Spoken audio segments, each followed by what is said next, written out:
A magic നോവലിലേക്ക് സ്വാഗതം. എന്റെ Manasaputhri part 11. മേശപ്പുറത്തുണ്ടായിരുന്ന ചുവന്ന ഫോൺ ബെല്ലടിച്ചപ്പോൾ ഗ്ലോറിയ കൈ നീട്ടി റിസീവർ എടുത്തു. ഓഫീസിലായിരുന്നു അവൾ. ഹലോ മാഡം, ഞാൻ റോബർട്ടാണ്. അവൾക്ക് ആളിനെ പെട്ടെന്ന് മനസ്സിലായി.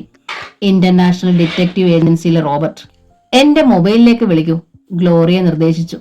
ഓഫീസിലെ ടെലിഫോൺ ഓപ്പറേറ്റർ വഴി വരുന്ന ഫോൺ കോൾ അല്ലായിരുന്നു അത്. ചുവന്ന ഫോൺ നേരിട്ടുള്ള ലൈനാണ്. എങ്കിലും വിശ്വസിക്കാൻ പറ്റില്ല. ഫോൺ ചോർത്താൻ തോബിയാസ് എന്തെങ്കിലും പണി ഒപ്പിച്ചിട്ടുണ്ടെങ്കിലോ? ഉടൻ തന്നെ ഗ്ലോറിയയുടെ മൊബൈൽ ബെല്ലടിച്ചു. റോബർട്ട് ആയിരുന്നു അത്. മാഡം, ആവശ്യപ്പെട്ട വിവരങ്ങൾ ഞങ്ങൾ കണ്ടുപിടിച്ചു കഴിഞ്ഞു. റിപ്പോർട്ട് കൊടുത്തയക്കട്ടെ? അയാൾ ചോദിച്ചു. വേണ്ട, ഞാൻ അങ്ങോട്ട് വരാം. അപ്പോൾ തന്നെ കാറെടുത്ത് ഗംഗാ ടവേഴ്സിലുള്ള ഇന്റർനാഷണൽ ഡിറ്റക്റ്റീവ് ഏജൻസിയിലേക്ക് ഗ്ലോറിയ പോയി. അവൾ ചെന്നപ്പോൾ റോബർട്ട് കാത്തിരിക്കുന്നുണ്ടായിരുന്നു. സീൽ ചെയ്തൊരു നീണ്ട കവർ എടുത്ത് അയാൾ അവൾക്ക് കൊടുത്തു. ഗ്ലോറിയ അപ്പോൾ തന്നെ അത് തുറന്നു നോക്കി. കമ്പ്യൂട്ടറിൽ ടൈപ്പ് ചെയ്ത 4 കടലാസുകളിലായി തോബിയാസിന്റെയും മുംതാസിന്റെയും സ്വത്തുക്കളുടെയും സമ്പാദ്യത്തിന്റെയും വിവരങ്ങൾ അക്കമിട്ട് കൊടുത്തിട്ടുണ്ടായിരുന്നു. അത് കണ്ട് അവൾ ഞെട്ടി. 7 ബാങ്കുകളിലായി തോബിയാസിന് 3.5 കോടിയുടെ ഫിക്സഡ് ഡെപ്പോസിറ്റ്. എറണാകുളത്തും തൃശൂരും 30 ലക്ഷത്തിന്റെ വീതം 2 ഫ്ളാറ്റുകൾ. മൂന്നാറിൽ ഒരു ബംഗ്ലാവ്. 4 ബാങ്കുകളിൽ സേഫ് ഡെപ്പോസിറ്റുകൾ, ലോക്കറുകൾ. മുംതാസിന് 4 ബാങ്കുകളിലായി 1.5 കോടി രൂപ നിക്ഷേപം. കട്ടപ്പനയിൽ 4 ഏക്കർ ഏലത്തോട്ടം. കൂടാതെ 2 ബാങ്കുകളിൽ ലോക്കറുകൾ. ലോക്കറുകളിൽ സ്വർണം കാണുമെന്ന കാര്യം ഉറപ്പ്. വിശ്വസിക്കാമോ ഇതെല്ലാം? ഗ്ലോറിയ ചോദിച്ചു. വിശ്വസിക്കാം മാഡം. ഓരോ ബാങ്കിന്റെയും പേരും അക്കൗണ്ട് നമ്പരും അതിലുള്ള ഡെപ്പോസിറ്റ് തുകയും കൊടുത്തിട്ടുണ്ടല്ലോ. അതെല്ലാം കൃത്യമാണ്. Thank you Robert. ഹാൻഡ് ബാഗിൽ നിന്ന് പണമെടുത്ത് അയാളുടെ ഫീസ് കൊടുത്തിട്ട് അവൾ ഉടൻ തന്നെ ഇറങ്ങി. പേൾവ്യൂവിലേക്കാണ് ഗ്ലോറിയ പോയത്. ഇനി ജെയിംസ് എല്ലാം അറിയണം. അവൾ ചെന്നപ്പോൾ ഡ്രോയിങ് റൂമിൽ യമുനയും ജെയിംസും ഉണ്ടായിരുന്നു. ഡാഡിയെയും മമ്മിയെയും ജെട്ടിക്കുന്ന ഒരു വാർത്ത പറയാനുണ്ട് എനിക്ക്. യമുനയുടെ അടുത്ത് സോഫയിൽ അവൾ ഇരുന്നു. എന്താണ് മോളെ? ഡാഡിയുടെ ഏറ്റവും അടുത്ത വിശ്വസ്തൻ, അയാളുടെ കൂട്ടാളിയുമൊത്ത് കുറെ വർഷമായി ട്രസ്റ്റിന്റെ സ്വത്ത് കൊള്ളയടിക്കുകയാണ്. ഇതാ അതിന്റെ ഡീറ്റെയിൽസ്. ബാഗിൽ നിന്ന് ആ കടലാസുകൾ എടുത്ത് ജെയിംസിനെ കാണിച്ചു. അത് വായിച്ച് അയാൾ ഞെട്ടി. മോളെ? വിശ്വസിക്കാനാവാതെ ജെയിംസ് വിളിച്ചു. തോബിയാസിനെ കുറിച്ചും മുംതാസിനെ കുറിച്ചും അറിയാൻ കഴിഞ്ഞ വിവരങ്ങളും അവർ ചെയ്ത പ്രവൃത്തികളും അവൾ വിശദമായി 2 പേരെയും പറഞ്ഞു കേൾപ്പിച്ചു. 2 പേരും സ്തബ്ധരായിരുന്നു. ഇനി എന്ത് ചെയ്യും നമ്മൾ? ജെയിംസ് ചോദിച്ചു. എല്ലാം നമുക്ക് തിരിച്ചു പിടിക്കണം. ഡാഡി ഒന്നും അറിഞ്ഞതായി നടിക്കരുത്. എല്ലാം ഞാൻ ചെയ്തോളാം. അതിനുള്ള അനുവാദം മാത്രം എനിക്ക് തന്നാ മതി. എന്റെ മോളെ കൊല്ലാൻ ശ്രമിച്ചവനല്ലേ, വിടരുതവനെ. യമുന രോഷം കൊണ്ടു. നമുക്ക് പകരം വീട്ടാം മമ്മി. എന്റെ മനസ്സിൽ ചില പ്ലാനുകളുണ്ട്. ഗ്ലോറിയ ആരാണെന്ന് തോബിയാസ് അറിയാൻ പോകുന്നതേ ഉള്ളൂ. ഗ്ലോറിയ അവളുടെ മുറിയിലേക്ക് ചെന്ന് വാതിലടച്ചു. എന്നിട്ട് മൊബൈലിൽ ഒരു നമ്പർ ഡയൽ ചെയ്തിട്ട് കാത്തിരുന്നു. Hello, Gloria madam. പെട്ടെന്ന് പ്രസന്നവും യൗവനം നിറഞ്ഞതുമായൊരു പുരുഷ സ്വരം അവളുടെ കാതിലേക്ക് വന്നു. അനു എവിടെയാണിപ്പോൾ? ഗ്ലോറിയ ചോദിച്ചു. ഓഫീസിലാണ് മാഡം. എനിക്ക് അനുവിനെ ഇമ്മീഡിയറ്റ് ആയിട്ടൊന്ന് കാണണം. പേൾവ്യൂവിലേക്ക് വേഗം വരൂ. Yes madam. ഗ്ലോറിയ ആ കോൾ കട്ട് ചെയ്തിട്ട് കസേരയിലിരുന്നു. JJ എഡ്യൂക്കേഷണൽ ട്രസ്റ്റിൽ ജോലി ചെയ്യുന്ന അസിസ്റ്റന്റ് മാനേജർമാരിൽ വെച്ച് ഏറ്റവും സമർത്ഥനാണ് അനൂപ് ജോൺ. കമ്പ്യൂട്ടറിൽ അയാളുടെ ബയോഡേറ്റയുണ്ട്.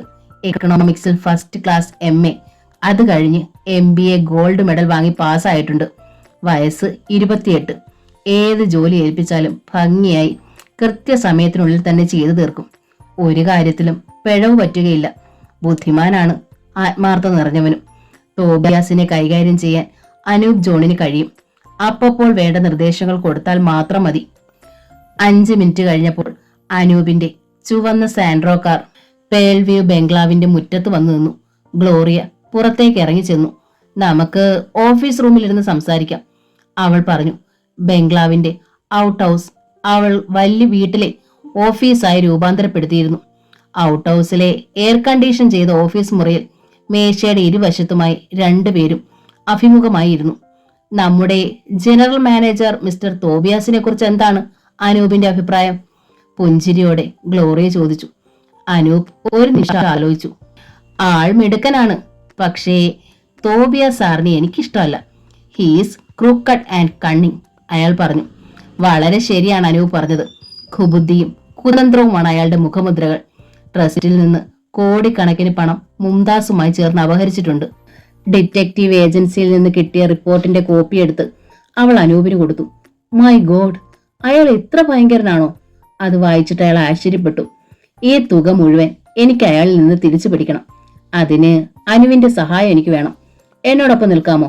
നിശ്ചയമായും. എനിക്കതിൽ സന്തോഷമേ ഉള്ളൂ. പക്ഷേ ഒരു സംശയമുണ്ട്. തോബിയാസിൽ നിന്ന് ഈ തുക മുഴുവൻ തിരിച്ചു പിടിക്കാൻ കഴിയുമെന്ന് മാഡത്തിന് വിശ്വാസമുണ്ടോ? തീർച്ചയായും. എന്റെ പദ്ധതി ഞാൻ വിശദമായി പറയാം. അത് കേൾക്കുമ്പോൾ അനുവിന് വിശ്വാസമാകും. അരമണിക്കൂർ നേരം ഗ്ലോറിയ മാത്രമാണ് സംസാരിച്ചത്.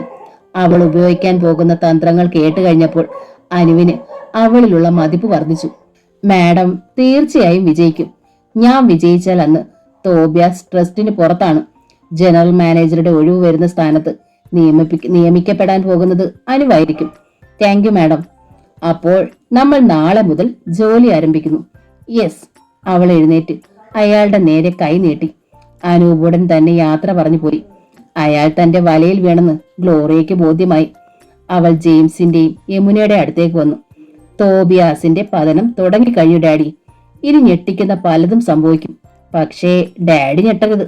ഇല്ല മോളെ, 18 വർഷത്തിന് ശേഷമാണെങ്കിലും എനിക്ക് നിന്നെ തിരിച്ചു കിട്ടിയത് ഞങ്ങളുടെ ഭാഗ്യമാണ്, ജെയിംസ് പറഞ്ഞു. അതെ, പക്ഷെ നീ വളരെ ശ്രദ്ധിക്കണം മോളെ. തോബിയാസ് എന്തിനും മടിക്കില്ല, യമുന മുന്നറിയിപ്പ് കൊടുത്തു. ഗ്ലോറിയ പുഞ്ചിരിച്ചു. പിറ്റേന്ന് രാവിലെ തോബിയാസിനെ കാണാൻ അനൂപ് ജോൺ അയാളുടെ ക്യാബിനിലേക്ക് വന്നു. ഗുഡ് മോർണിംഗ് സാർ, അനൂപ് പറഞ്ഞു. Good morning. അനൂപ് ഇരിക്കൂ, തോബിയാസ് സൗഹൃദത്തോടെ പറഞ്ഞു. അനൂപിനെ കാണുമ്പോൾ തോബിയാസിന് അയാളുടെ മകൾ ജാസ്മിന്റെ കാര്യം ഓർമ്മ വരും. ജാസ്മിനും അനുവും നല്ല ചേർച്ചയായിരിക്കും. മെഡിസിന് ഫൈനൽ ഇയർ പഠിക്കുകയാണവൾ. അടുത്ത കൊല്ലം അവളെ കെട്ടിക്കണം. സാറിനോട് വളരെ പ്രധാനപ്പെട്ട ഒരു കാര്യം പറയാനാണ് ഞാൻ വന്നത്. ഒരു രഹസ്യം ഞാൻ അറിഞ്ഞു. സാറിനോടല്ലാതെ വേറെ ആരോടും അത് പറയാനുള്ള ധൈര്യം എനിക്കില്ല. അനൂപ് ജോൺ തന്മയത്വത്തോടെ വിഷയം അവതരിപ്പിച്ചു. എന്ത് രഹസ്യം അനൂപ്? തോബിയാസിന്റെ താല്പര്യമുണർന്നു. നമ്മുടെ JJ എഡ്യൂക്കേഷണൽ ട്രസ്റ്റിലെ ഉദ്യോഗസ്ഥരാ ഏറ്റവും മികച്ച ശമ്പളമാ ജെയിംസ് സാർ നമുക്ക് തന്നുകൊണ്ടിരിക്കുന്നത്. ട്രസ്റ്റിനെ തകർക്കാൻ ഒരാൾ ശ്രമിച്ചാൽ അത് അദ്ദേഹത്തിന്റെ സ്വന്തം മകളാണെങ്കിൽ പോലും നമ്മളത് തടയേണ്ടതല്ലേ? കാര്യം എന്താണെന്ന് വെച്ചാൽ വേഗം പറയാനൂ. തോബിയാസ് അക്ഷമനായി. പുതിയൊരു ഹോസ്പിറ്റലും മെഡിക്കൽ കോളേജും തുടങ്ങാനായി 15 ഏക്കർ സ്ഥലം കുറെ നാൾ മുമ്പ് ജെയിംസ് സാർ മൂന്നാറിൽ വാങ്ങിച്ചിട്ടില്ലേ? സാറിന്റെ മോൾ അത് സാർ അറിയാതെ വിൽക്കാൻ പോകുന്നു. തോബിയാസ് പൊട്ടിച്ചിരിച്ചു. ഇതാണോ താൻ അറിഞ്ഞ രഹസ്യം? ആ സ്ഥലം ജെയിംസ് സാർ സ്വന്തം പേരിൽ 10 കോടി രൂപയ്ക്ക് പണ്ട് മേടിച്ചതാ. അതെങ്ങനെ ഗ്ലോറിയ മോക്ക് വിൽക്കാൻ പറ്റുന്നേ? അങ്ങനല്ല സാർ കാര്യങ്ങളുടെ കിടപ്പ്. ആ 15 ഏക്കർ ഗ്ലോറിയക്ക് ഇഷ്ടദാനം കൊടുക്കാൻ പോവുക ജെയിംസ് സാർ. ഈ ആഴ്ച അതിന്റെ രജിസ്ട്രേഷൻ നടക്കും. തോബിയാസ് ഞെട്ടി. അനൂപ് എങ്ങനെ അറിഞ്ഞു ഇക്കാര്യം? ഇന്നലെ ഗ്ലോറിയ എന്നെ പേൾവ്യൂവിലേക്ക് വിളിച്ചിട്ടുണ്ടായിരുന്നു. എന്താണെന്നറിയില്ല, ഗ്ലോറിയക്ക് എന്നെ വലിയ വിശ്വാസമാണ്. ഇന്നലെയാ ഇക്കാര്യം പറഞ്ഞത്. പ്രശ്നം അതല്ല, ഈ 15 ഏക്കർ രഹസ്യമായി വിൽക്കാൻ അവളെ ഞാൻ സഹായിക്കണം. അത് പറയാനാ വിളിപ്പിച്ചേ. തോബിയാസ് അയാളെ പകച്ചു നോക്കി. 5 കോടി രൂപ അവൾക്ക് കിട്ടണം. അതിൽ കൂടുതൽ എന്തെങ്കിലും കിട്ടിയാൽ ബാക്കി ഞാൻ എടുത്തോളാനാ പറഞ്ഞത്. ജെയിംസ് സാറിനെ എങ്ങനെ ചതിക്കും സാർ? അതാണ് എന്റെ ധർമ്മസങ്കടം. തോബിയാസ് പെട്ടെന്ന് മനസ്സിലൊരു കണക്കുകൂട്ടൽ നടത്തി. 4 വർഷം മുമ്പാണ് 10 കോടി രൂപയ്ക്ക് ജെയിംസ് ആ സ്ഥലം വാങ്ങിയത്. അതിനുശേഷം ടൂറിസ്റ്റ് സെന്ററായ മൂന്നാർ വളരെയധികം വളർന്നിട്ടുണ്ട്. ഇന്ന് ആ സ്ഥലത്തിന് 15 കോടിയെങ്കിലും വില വരും. പൊട്ടി പെണ്ണ് 5 കോടിക്ക് വിൽക്കാൻ പോകുന്നു. ഇനി അനുവിനോട് ഞാനൊരു രഹസ്യം പറയാം. പുഞ്ചിരിയോടെ തോബിയാസ് അയാളെ നോക്കി. എന്താണ് സാർ? ജെയിംസിന്റെ സ്വന്തം മകളല്ല ഗ്ലോറിയ. പക്ഷേ വർഷങ്ങൾക്ക് ശേഷം സ്വന്തം മകളെ തിരിച്ചു കിട്ടിയെന്നല്ലേ ജെയിംസ് സാർ അവകാശപ്പെടുന്നത്? അനൂപ് ചോദിച്ചു. അല്ലടോ, അവൾ ഒരു കള്ളിയാ. എന്തായാലും അവൾ പിടിക്കപ്പെടുമെന്ന് അവൾക്കറിയാം. അതിനു മുമ്പ് കഴിയുന്നത്ര സമ്പാദിക്കാനാ അവളുടെ ശ്രമം. അതുകൊണ്ടാ മൂന്നാറിലെ സ്ഥലം രഹസ്യമായി വിൽക്കാൻ അവൾ ആഗ്രഹിക്കുന്നത്. സാർ പറയുന്നത് ശരിയായിരിക്കും. അനൂപ് തല ഉലക്കി. അതുകൊണ്ട് നമ്മളൊരു കളി കളിക്കുന്നു. 5 കോടി രൂപയ്ക്ക് ഞാൻ ആ 15 ഏക്കർ വാങ്ങിക്കുന്നു. എന്റെ പേരിലല്ല, ബിനാമി പേരിൽ. തന്റെ പ്രതിഫലമായി ഞാൻ 50 ലക്ഷം രൂപ തരും. പക്ഷേ സാർ, അനൂപ് മടി അഭിനയിച്ചു. പണം ഉണ്ടാക്കാൻ സൗകര്യം കിട്ടുമ്പോൾ അത് വേണ്ടെന്ന് വെക്കരുത്. ഗ്ലോറിയോട് ധൈര്യമായി നീങ്ങിക്കൊള്ളാൻ പറ. ശരി സർ. അനൂപ് സ്വന്തം മുറിയിലേക്ക് തിരിച്ചുപോയി. ഉടൻ തന്നെ അയാൾ ഗ്ലോറിയെ വിളിച്ചു. ഞാൻ പുള്ളിയെ കണ്ടു. കാര്യങ്ങൾ നമ്മൾ പ്ലാൻ ചെയ്തതുപോലെ നീങ്ങുന്നു. താങ്ക്സ് അനൂപ്. പിന്നെ ഞാൻ വിളിക്കാം. അന്ന് ഉച്ചയ്ക്ക് പേൾ വ്യൂവിൽ ഭക്ഷണം കഴിക്കാനിരിക്കുമ്പോഴാണ് ഗ്ലോറിയ അവളുടെ തന്ത്രം ജെയിംസിനോടും യമുനയോടും പറഞ്ഞത്. ക്യാഷായി 5 കോടി രൂപ തോബിയാസിന്റെയും മുംതാസിന്റെയും കയ്യിലുണ്ട്. തൽക്കാലം നമ്മളത് കൈവശപ്പെടുത്താൻ പോവാ ഡാഡി. എങ്ങനെയാ മോളെ? ജെയിംസ് ചോദിച്ചു. മൂന്നാറിലുള്ള 15 ഏക്കർ സ്ഥലം നമ്മൾ വിൽക്കാൻ പോവുകയാണ്. 5 കോടി രൂപയ്ക്ക് തോബിയാസ് അത് വാങ്ങുന്നു. അതെങ്ങനെ മോളെ ശരിയാകുന്നേ? 10 കോടിക്കാ നമ്മളത് മേടിച്ചത്. ജെയിംസ് അനുകൂലിച്ചില്ല. ഞാൻ പറയുന്നത് മുഴുവൻ കേൾക്ക് ഡാഡി. 5 കോടി രൂപ അഡ്വാൻസ് ആയി മേടിക്കും. പക്ഷേ നമ്മൾ രജിസ്ട്രേഷൻ നടത്തുകയില്ല. അതിനു മുമ്പ് അയാളെ നമ്മൾ പുറത്താക്കും. അതൊരു ബുദ്ധിയാണെന്ന് ജെയിംസിന് യമുനയ്ക്കും തോന്നി. പക്ഷേ നമ്മുടെ സ്ഥലം അയാൾ വാങ്ങുമോ? ഡാഡിയുടെ സ്ഥലമാണെന്ന് അറിഞ്ഞാൽ വാങ്ങുകയില്ല. ഡാഡി ആ സ്ഥലം എനിക്ക് ഇഷ്ടദാനം എഴുതി തരണം. ഞാനത് രഹസ്യമായി വിൽക്കാൻ ശ്രമിക്കും. തോബിയാസ് ബിനാമി പേരിൽ അത് വാങ്ങിക്കാൻ അഡ്വാൻസ് തരും. അത് നടക്കുമോ മോളെ? യമുന സംശയിച്ചു. അത് നടക്കുമോ മോളെ? യമുന സംശയിച്ചു. നടക്കും മമ്മി. അനൂപ് അയാളോട് സംസാരിച്ചു കഴിഞ്ഞു. അയാൾ ചൂണ്ടയിൽ കൊത്തി കഴിഞ്ഞു. മൂന്നാറിൽ 15 ഏക്കർ സ്ഥലം 5 കോടിക്ക് കിട്ടിയാൽ വേണ്ടെന്ന് വെക്കാൻ പറ്റുമോ അയാൾക്ക്? ഒറ്റയടിക്ക് 10 കോടിയല്ലേ ലാഭം? ശരിയാണ്. എങ്കിലുടൻ തന്നെ എനിക്ക് ആ സ്ഥലം ഇഷ്ടദാനമായി എഴുതി തരണം ഡാഡി. തരാം മോളെ. ഊണ് കഴിഞ്ഞ ഉടൻ തന്നെ ലീഗൽ അഡ്വൈസർ കുരുവിള കൊല്ലാടിനെ വിളിച്ചു.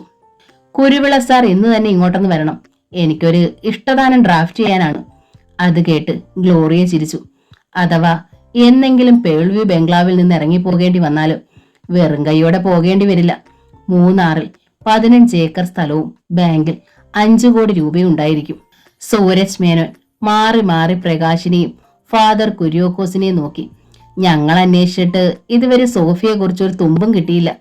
ഇനി നമുക്ക് ചെയ്യാനുള്ളത് അവളുടെ ഫോട്ടോ സഹിതം പത്രങ്ങളിൽ ഒരു പരസ്യം കൊടുക്കുക എന്നതാണ്, അയാൾ പറഞ്ഞു. സൂരജ് മേനോനെ കാണാൻ അയാളുടെ ഓഫീസിൽ വന്നതായിരുന്നു പ്രകാശും കുര്യാക്കോസ് അച്ഛനും. അങ്ങനെ ചെയ്യാം സൂരജ്, അച്ഛൻ പറഞ്ഞു. സോഫിയയുടെ ഫോട്ടോ എവിടുന്ന് കിട്ടുവച്ചോ? പ്രകാശ് ചോദിച്ചു. അന്ന് സോഷ്യൽ സർവീസ് ലീഗിന്റെ പ്രോഗ്രാമിൽ അവൾ പാടിയില്ലേ? അതിന്റെ ഫോട്ടോകൾ എന്റെ ആൽബത്തിലുണ്ട്, അച്ഛൻ പറഞ്ഞു. എങ്കിൽ ഇന്ന് തന്നെ പരസ്യം കൊടുക്കാം. സൂരജ് മേനോനോട് യാത്ര പറഞ്ഞവർ ഇറങ്ങി. കുര്യോക്കോസ് അച്ഛന്റെ പാർസനേജിലേക്കാണ് അവർ പോയത്. അച്ഛന്റെ ഓഫീസ് മുറിയിലെ ഷെൽഫിൽ 2-3 ആൽബങ്ങൾ ഉണ്ടായിരുന്നു. ഒരാൽബത്തിൽ സോഫിയയുടെ ഫോട്ടോ അച്ഛൻ കണ്ടുപിടിച്ചു. 3 ഫോട്ടോകളിൽ ഒരെണ്ണം പ്രകാശ് തെരഞ്ഞെടുത്തു. ഇത് മതി. സോഫിയയുടെ ഫോട്ടോയിൽ ഉറ്റുനോക്കി പ്രകാശ് ഒരു നിമിഷം ഇരുന്നു. നിഷ്കളങ്കമായ മുഖവും കണ്ണുകളിലെ ദയനീയ ഭാവവും കണ്ടപ്പോൾ അയാളുടെ ഹൃദയം നീറി. സോഫിയ ഇപ്പോൾ എവിടെയായിരിക്കും? ആശുപത്രിയിലേക്ക് കൊണ്ടുപോകാൻ സോഫിയ അപ്പോൾ ധൃതി ചോറും കറികളും ടിഫിൻ ബോക്സിൽ എടുത്തു വെക്കുകയായിരുന്നു. റോസമ്മയെ ഇന്റൻസീവ് കെയർ യൂണിറ്റിൽ നിന്ന് തലേ ദിവസമാണ് മാറ്റിയത്. ഇനി ഒരാഴ്ച കൂടി കഴിഞ്ഞിട്ടേ ഡിസ്ചാർജ് ചെയ്യൂ. വിളമ്പി കഴിഞ്ഞോ സോഫിയ? അടുക്കളയിലേക്ക് വന്ന് സൂസമ്മ ചോദിച്ചു. സാരി ഉടുത്ത് മുഖത്ത് പൗഡർ പൂശി സൂസമ്മ ഒരുങ്ങി കഴിഞ്ഞിരുന്നു. വെളിയിലേക്ക് പോകാൻ കിട്ടുന്ന അവസരങ്ങളൊന്നും അവൾ പാഴാക്കാറില്ല. യാത്ര പോകുന്നതും ആളുകളെ കാണുന്നതും സംസാരിക്കുന്നതും ഒക്കെ അവൾക്കിഷ്ടമാണ്. 3 നേരവും ആശുപത്രിയിൽ ഭക്ഷണം കൊണ്ടുപോകുന്നത് സൂസമ്മയാണ്. അവൾ അക്കാര്യം പറഞ്ഞപ്പോൾ സാമുവൽ സാർ അത് അംഗീകരിച്ചു. ശരിയാണ്, സോഫിയ തൽക്കാലം പുറത്തേക്കൊന്നും ഇറങ്ങി നടക്കണ്ട. ആരാണെന്ന് ചോദിച്ചാ കള്ളം പറയേണ്ടി വരും. എന്തിനാ വെറുതെ സംശയം ഉണ്ടാക്കുന്നേ? അത് നേരാണെന്ന് സോഫിയയ്ക്കും തോന്നി. അവൾ വീട്ടിൽ നിന്ന് പുറത്തിറങ്ങാറില്ല. തൊട്ടടുത്തെങ്ങും വീടുകളില്ലാത്തതുകൊണ്ട് പറമ്പിലൊക്കെ ചുറ്റി നടക്കാറുണ്ട്. വീടിന് ചുറ്റും റബ്ബർ തോട്ടമായതുകൊണ്ട് സുരക്ഷിതമാണ്. ടിഫിൻ ബോക്സ് എടുത്ത് ഒരു പ്ലാസ്റ്റിക് സഞ്ചിയിലാക്കി സൂസമ്മയുടെ കയ്യിൽ സോഫിയ കൊടുത്തു.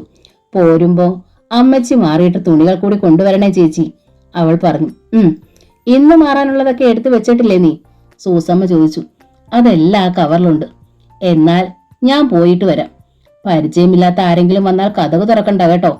സോഫിയ തലകുലുക്കി. സൂസമ്മ പടി ഇറങ്ങിപ്പോയി. അവൾ മുൻവാതിലടച്ച് കുറ്റിയിട്ടു. ദേഹം മുഴുവൻ വിയർപ്പാണ്. കുളിച്ച് വേഷം മാറിയിട്ട് വലതും കഴിക്കാം. സോഫിയ അടുക്കളയിൽ ചെന്ന് കുറച്ച് എണ്ണയെടുത്ത് മുടിയിൽ പുരട്ടി. അപ്പോഴാണ് റബ്ബർ മരങ്ങൾക്കിടയിലൂടെ ജോസഫ് നടന്നു വരുന്നത് അവൾ കണ്ടത്. സോഫിയ ഒന്ന് ഞെട്ടി. റബ്ബർ വെട്ടാൻ എന്നും രാവിലെ അയാൾ വരും. അബദ്ധത്തിലെങ്ങാണം അയാളുടെ മുമ്പിൽ ചെന്നുപെട്ടാൽ ചോര ഊറ്റി കുടിക്കുന്നത് പോലെ നോക്കും. അർത്ഥം വെച്ച് സംസാരിക്കും. അവൾക്ക് പേടിയാണ് അയാളെ. സൂസമ്മ ചേച്ചി ഉണ്ടെങ്കിൽ അയാൾ മര്യാദക്കാരനാണ്. ജോസഫ് അടുക്കള വാതിക്കയിലേക്കാണ് വന്നത്. കഥ കടഞ്ഞു കിടക്കുന്നത് കണ്ട് അയാൾ ഒരു നിമിഷം ചിന്തിച്ചു നിന്നു. പിന്നെ വാതിലിൽ മെല്ലെ തള്ളി. ഉള്ളിൽ നിന്ന് കുറ്റിയിട്ടിരിക്കുകയായിരുന്നു. സോഫിയ വിളി കേട്ട് അവൾ നടുങ്ങി. ജോസഫ് പെട്ടെന്ന് ജനാലയുടെ അടുത്തേക്ക് വന്നു നിന്ന് അകത്തേക്ക് നോക്കി. ഭയന്ന് വിറച്ചു നിൽക്കുന്ന അവളെ അയാൾ കണ്ടു. കതക് തുറക്ക് സോഫിയ, എനിക്ക് തീപ്പെട്ടി വേണം. അവൾ വേഗം തീപ്പെട്ടി എടുത്ത് ജനാലപ്പടിയിൽ വെച്ചു കൊടുത്തു. തീപ്പെട്ടി കിട്ടിയാൽ പോകുമെന്നായിരുന്നു അവളുടെ വിചാരം. ജോസഫ് തീപ്പെട്ടി എടുത്ത് സിഗരറ്റ് കത്തിച്ചു. കതക് തുറക്ക് സോഫിയ, എനിക്കൊരു കാര്യം പറയാനുണ്ട്. എനിക്കൊന്നും കേൾക്കണ്ട, ജോസഫ് ചേട്ടൻ പോ. നിന്നെ എനിക്ക് വലിയ ഇഷ്ടമായതുകൊണ്ടല്ലേ. കതക് തുറക്ക്. ഇപ്പൊ ഇവിടെ ആരും ഇല്ലല്ലോ, പിന്നെന്തിനാ പേടിക്കുന്നേ? സൂസമ്മ പോകുന്നത് കണ്ടോണ്ടാ ഞാൻ വന്നേ. എന്നെ ശല്യപ്പെടുത്താതെ ദയവ് ചെയ്തു പോ, അല്ലെങ്കിൽ സൂസമ്മ ചേച്ചി വരുമ്പോ ഞാൻ പറഞ്ഞു കൊടുക്കും. അത് ഫലിച്ചെന്ന് തോന്നി. ഇപ്പൊ ഞാൻ പോവാം. പക്ഷേ എന്നെ അനുസരിക്കുന്നതാ മോളെ നിനക്ക് നല്ലത്. പുകക്കുഴലിലൂടെ എന്ന പോലെ ജോസഫിന്റെ മൂക്കിൽ നിന്ന് സിഗരറ്റ് പുക പോകുന്നത് നോക്കി സോഫിയ ശബ്ദിക്കാനാവാതെ നിന്നു. സിഗരറ്റ് കുറ്റി നിലത്തിട്ട് ചവിട്ടി ഞെരിച്ചിട്ട് ജോസഫ് മെല്ലെ നടന്നുപോയി. സൂസമ്മയെ ആ വീട്ടിൽ നിന്ന് എങ്ങനെ ഓടിക്കാമെന്നതായിരുന്നു അയാളുടെ ചിന്ത. പിറ്റേന്ന് രാവിലെ ജേക്കബ് ചേട്ടന്റെ കടയിൽ ചായ കുടിക്കാൻ ചെന്നപ്പോൾ മേശപ്പുറത്ത് കിടന്നിരുന്ന പത്രം എടുത്ത് ജോസഫ് സിനിമയുടെ പരസ്യം നോക്കി. സിനിമാ വാർത്തകൾ മാത്രമേ ജോസഫ് വായിക്കാറുള്ളൂ. മരീന തിയേറ്ററിൽ ഒരു പടം വന്നിട്ടുണ്ടെന്ന് പത്രത്തിൽ നിന്നപ്പോൾ മനസ്സിലായി. തൊട്ട് താഴെ ഒരു പെൺകുട്ടിയുടെ ഫോട്ടോ കണ്ട് ജോസഫ് അത് നോക്കി. പരിചയമുള്ള മുഖമായിരുന്നു അത്. ഈ ചിത്രത്തിൽ കാണുന്ന സോഫിയ എന്ന പെൺകുട്ടിയെ കഴിഞ്ഞ 16-ാം തീയതി മുതൽ ലിറ്റിൽ ഫ്ലവർ ഓർഫനേജിൽ നിന്ന് കാണാതായിരിക്കുന്നു. വയസ്സ് 19, വെളുത്ത നിറം, കാണാൻ സുന്ദരി. ജോസഫ് ഒന്ന് ഞെട്ടി. സോഫിയ. താഴെ കാണുന്ന ഫോൺ നമ്പറിലോ തൊട്ടടുത്ത പോലീസ് സ്റ്റേഷനിലോ വിവരം അറിയിക്കുക. ഈ പത്രപരസ്യം അവളെ കാണിച്ചാൽ മതി. സമ്മതിച്ചില്ലെങ്കിൽ രഹസ്യമായി പോലീസ് സ്റ്റേഷനിൽ വിവരം അറിയിക്കുമെന്ന് ഭീഷണിപ്പെടുത്തും. സോഫിയ വഴങ്ങും. ചായ കുടിക്കാതെ ആ പത്രവും മോഷ്ടിച്ചുകൊണ്ട് ജോസഫ് ആ ചായക്കടയിൽ നിന്ന് മുങ്ങി. ജോസഫ് രാവിലെ റബ്ബർ വെട്ടാൻ വന്നപ്പോൾ സോഫിയ അടുക്കളയിൽ പാലപ്പം ഉണ്ടാക്കുകയായിരുന്നു. പാലപ്പവും മുട്ടക്കറിയും വലിയ ഇഷ്ടമാണ് സാമുവൽ സാറിന്. കൊഴുപ്പുള്ള ആഹാരമൊന്നും റോസമ്മയ്ക്ക് കൊടുക്കരുതെന്നാണ് ഡോക്ടർ പറഞ്ഞിരിക്കുന്നത്. അത് കാരണം അമ്മച്ചി പഞ്ചസാര കൂട്ടി പാലപ്പം നിന്നോളും. ജോസഫ് അടുക്കള വാതിക്കൽ വന്ന് നോക്കിയപ്പോൾ സൂസമ്മ പശുവിനെ കറക്കുകയായിരുന്നു. അയാൾ അവളെ കണ്ടില്ല.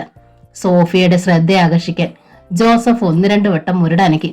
തൊഴുത്തിലിരുന്ന സൂസമ്മ അത് കേട്ടു. അവൾക്ക് പെട്ടെന്ന് കാര്യം മനസ്സിലായി.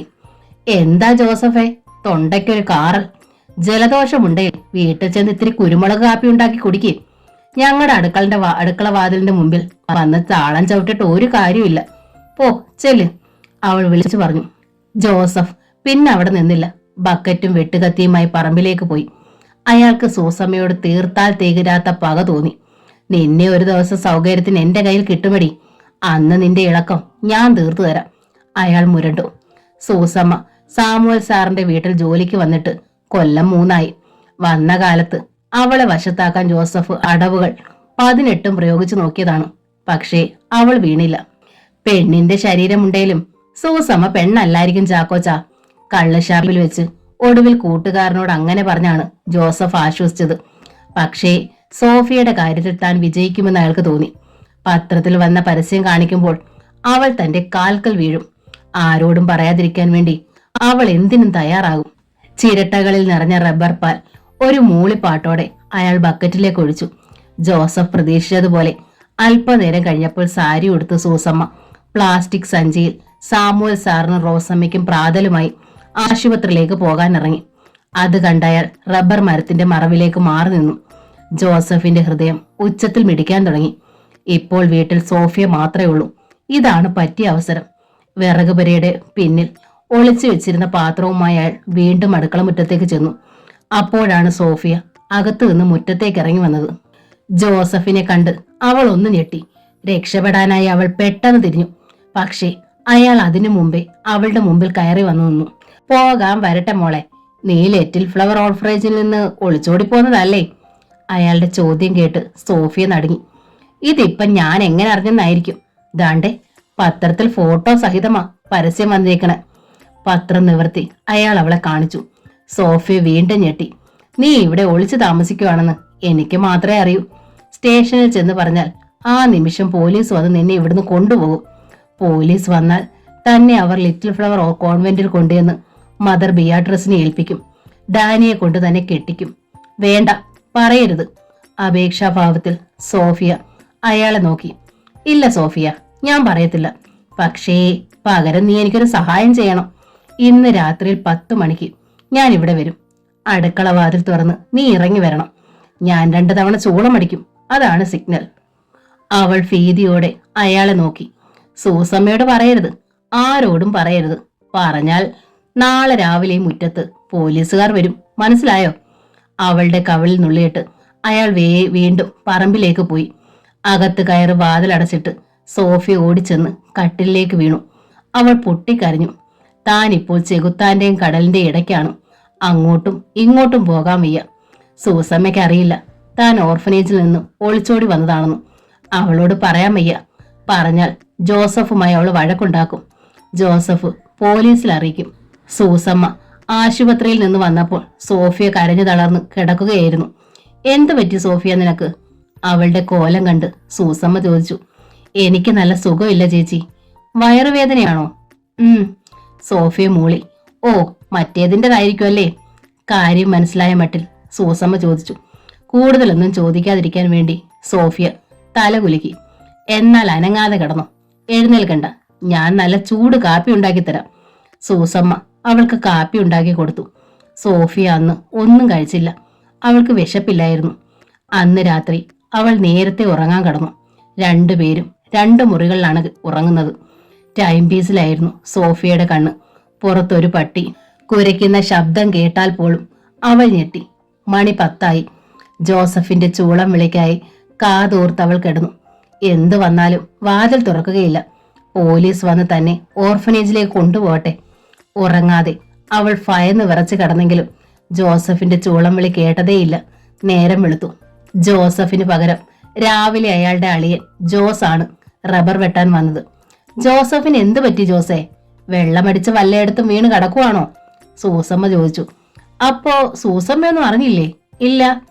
ഇന്നലെ സന്ധ്യയ്ക്ക് ഷാപ്പിൽ വെച്ച് അരുവിത്തറ അലോഷ്യസുമായി ജോസഫ് തല്ലുണ്ടാക്കി. ബഹളത്തിന്റെ ഇടയിൽ അലോഷ്യസിനെ ആരാണ്ട് കുത്തി. പുള്ളി ഇപ്പൊ ആശുപത്രിയില്ല. ജോസഫിനെ പോലീസ് പിടിച്ചോ? എല്ലാം കേട്ടുകൊണ്ട് നിൽക്കുകയായിരുന്നു സോഫിയ. ഇല്ല, എല്ലാം ഒന്ന് അടങ്ങുന്നത് വരെ തൽക്കാലം ഒന്ന് മാറി നിൽക്കാന്ന് വിചാരിച്ച് മറ്റൊരിടത്തേക്ക് പോയി.